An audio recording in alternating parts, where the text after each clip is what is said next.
you're always on it most times, so nobody should pretend like they don't go on TikTok, right? So let's have this conversation. Old and young, we have our favorite social media platforms, and definitely TikTok has come a long way. We're joined on the program this morning by the head of content operations for Sub-Saharan Africa TikTok, Buniswa Sidwaba. She's right here with us in our Lagos studio. Good morning. Welcome to the Morning Brief. Good morning. Thank you for having me. See, there's a lot we want to ask you, about TikTok. Let's have the discussion. This is as a result of what people are sending in, not us, right?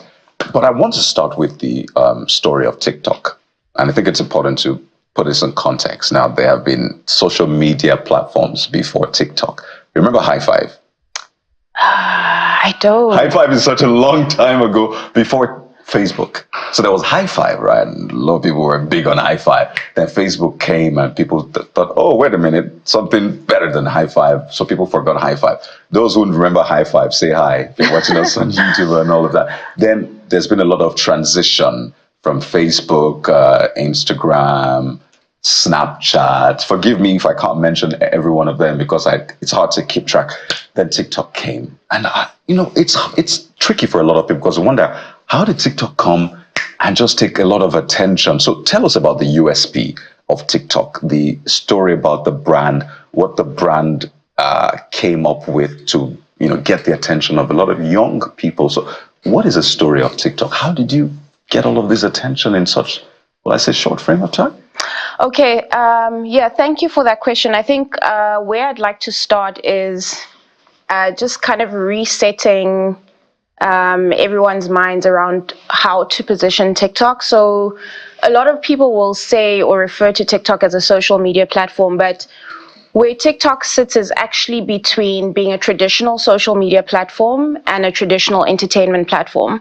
We're actually a video entertainment platform that then allows people to share their perspectives and share their voices. So we're not really a traditional social media platform.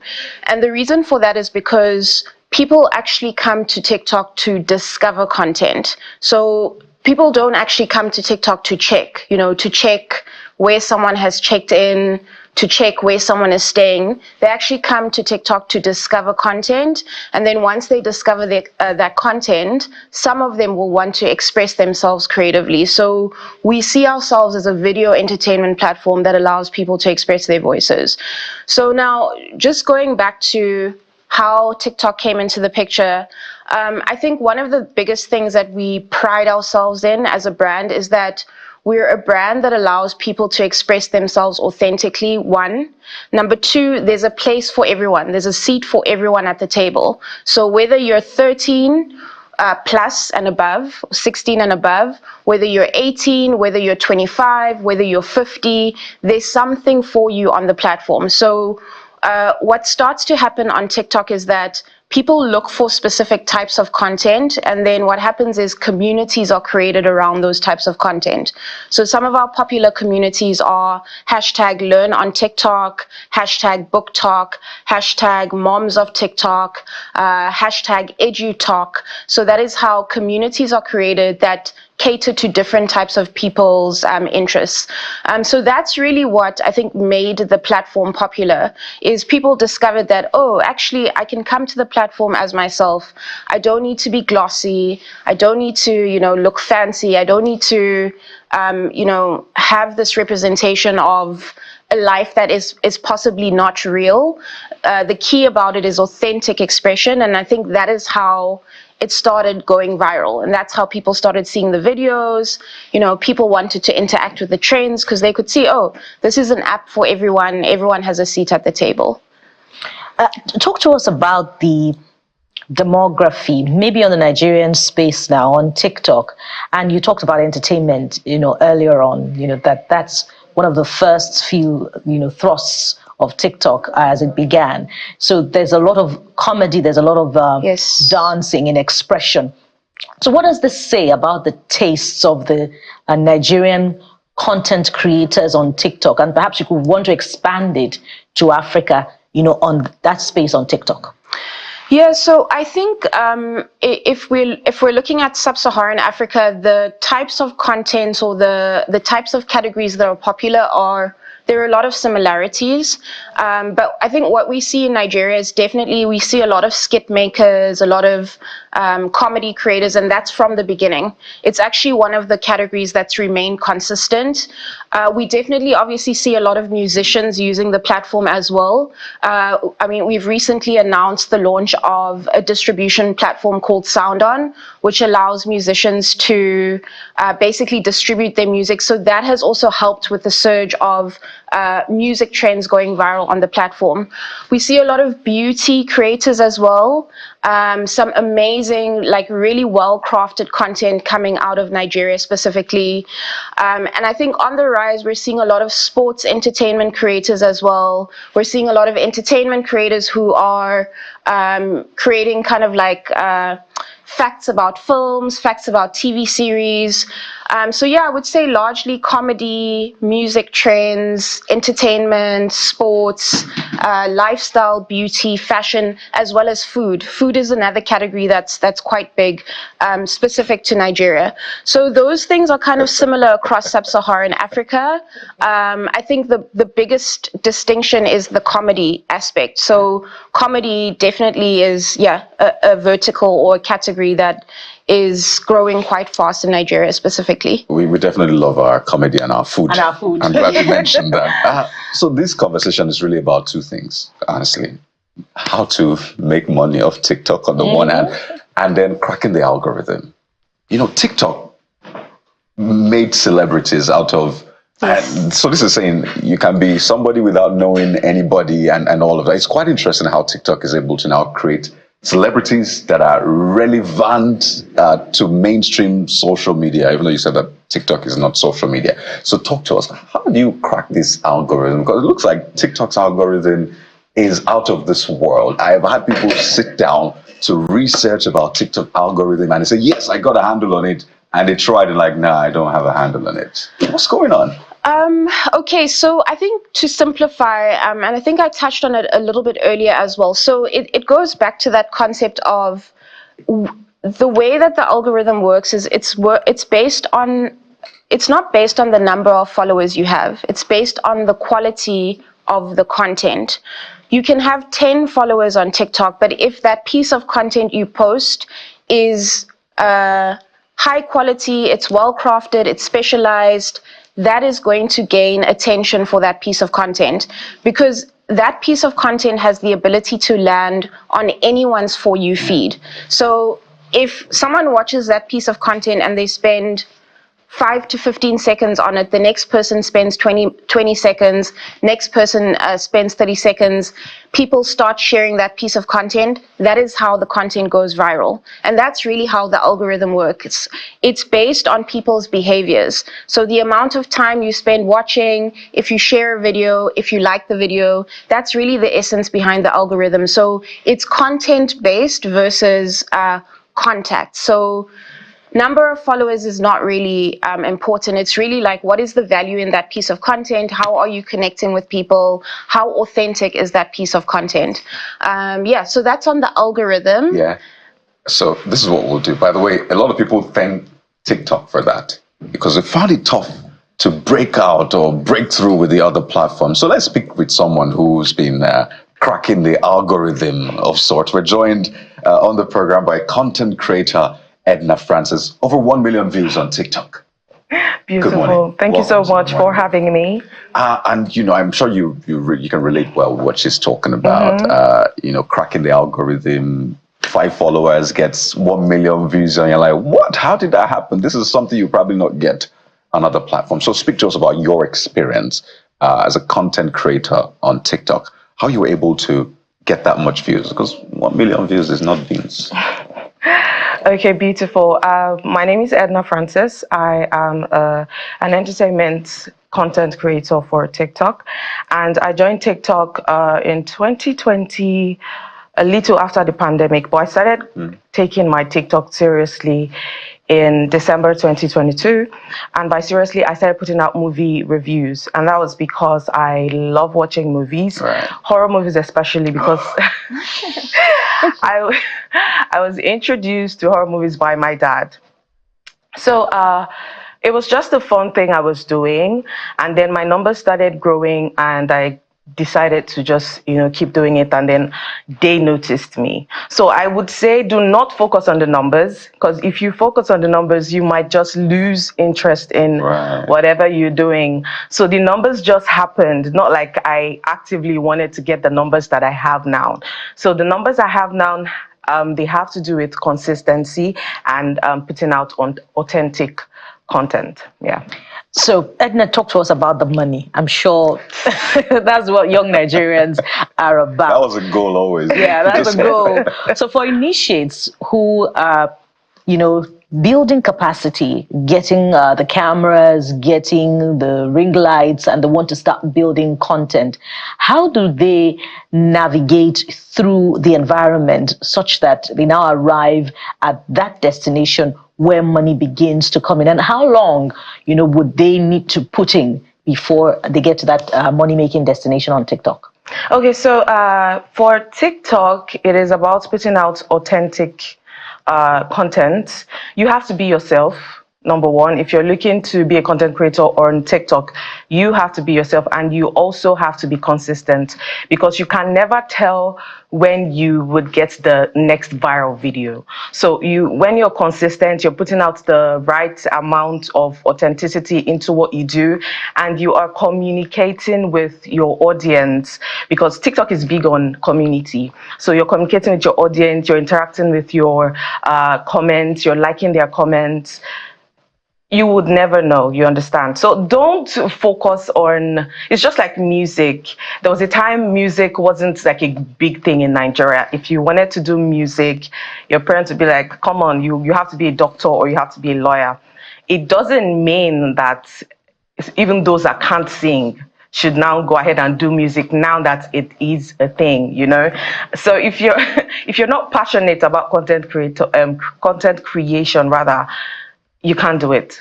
You understand? So if you're passionate about it, you can do it and eventually get to a point where you get brand deals, you get partnerships, and even payments from the platform itself.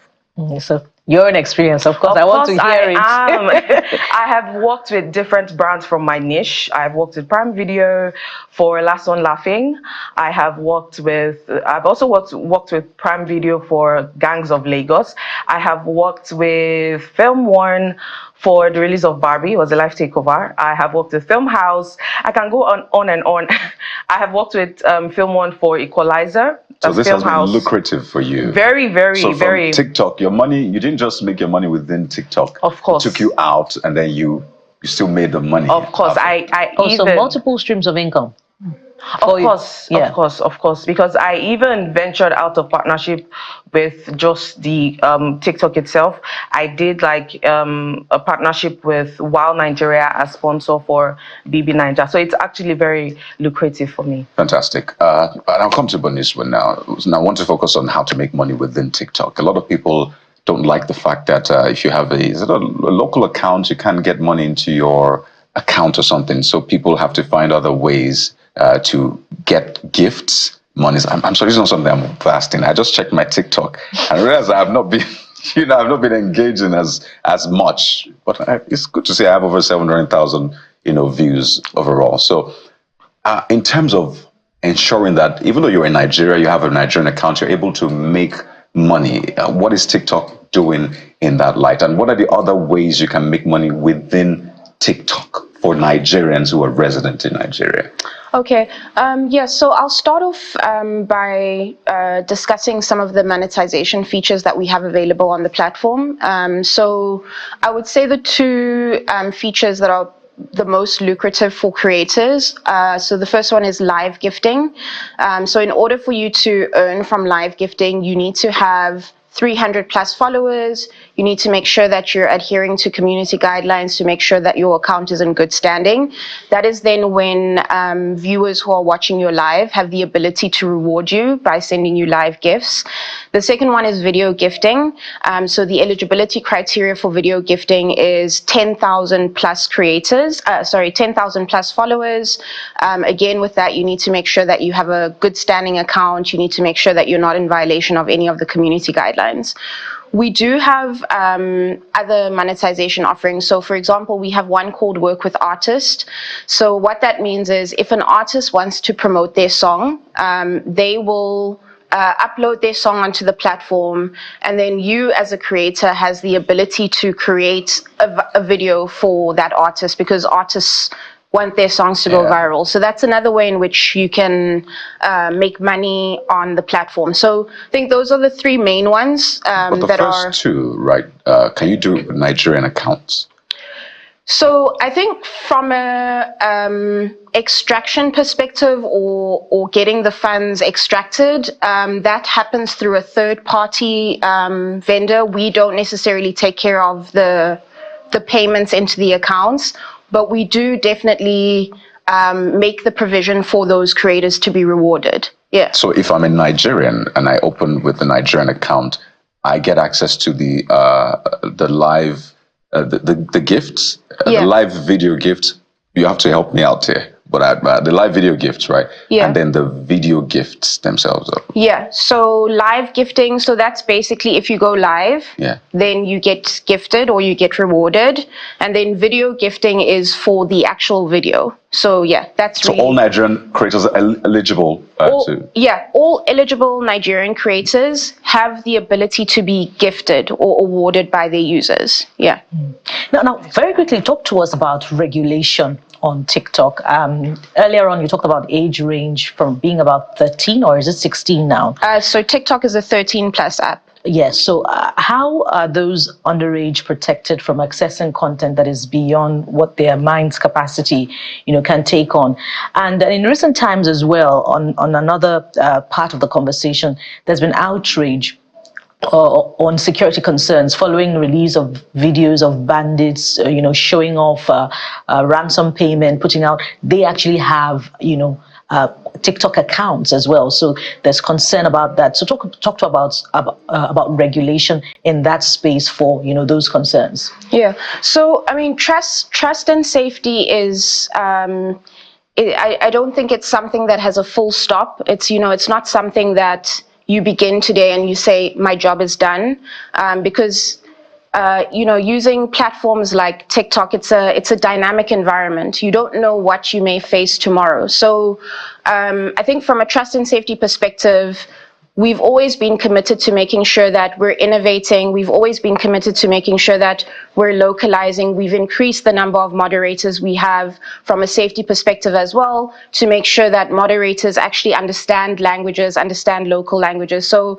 I think that's the very first thing to stress, is that safety is an ongoing thing. It's something that we're committed to in the long term, and we're constantly innovating and we're constantly investing to make sure that we're keeping our users safe, and to make sure that creators feel that it's a platform where they can express themselves safely. So yeah, we're committed to ensuring that if an issue comes up that we didn't face yesterday, we tackle that head on. We work with our government stakeholders, we work with our NGO partners as well, some of our fact checkers to help us ensure that we keep a safe platform.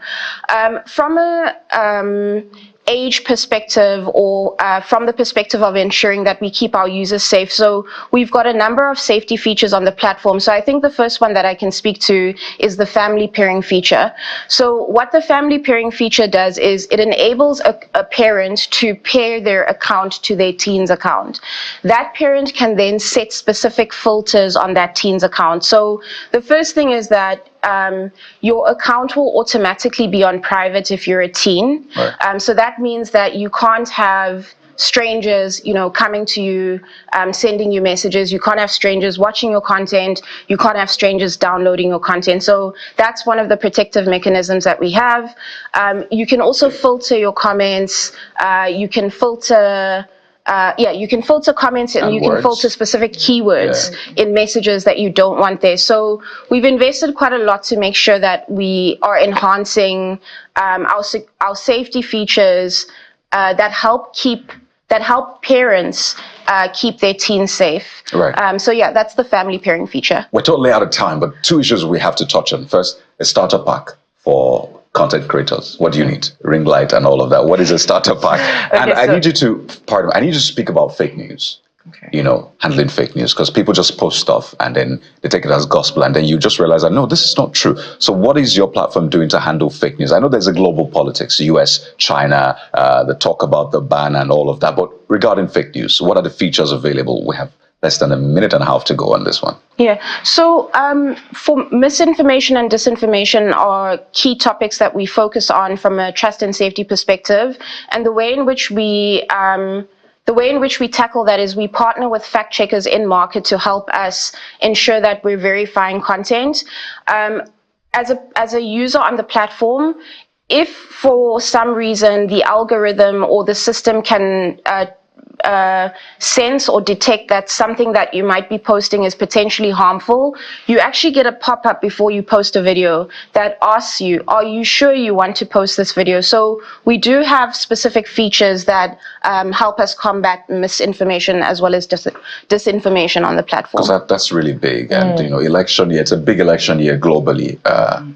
Edna, starter pack for content creation. Okay, so for starters, you have yourself and your smartphone. That's the most important thing. That's the most important thing. If you don't have money for ring lights, use the sunlight. Yeah. And maybe the money for the ring light will come in the course of the yeah. Ladies, it's been beautiful having this conversation with you. Clearly, this is also new gold for Nigeria, crude oil content creation, and we hope that Nigeria continues to create rather than just consume alone. Create and take the lead, because we're Nigeria, right? No shades here. Well, I have to thank you so much, Bonizua Asidwaba, who's the head of content operations for Sub-Saharan Africa, TikTok. I'm tempted to give you a Nigerian name, but I imagine you have a long list. She has one already. I have one. I think it's Ada. But Ada. Yeah, from Igbo. Yes, Beautiful. Ada, right? Yeah. Don't worry, but you have a long list. So we love those things. And Edna Francis, content creator, thank you so much for your time. Thank you so much for having me.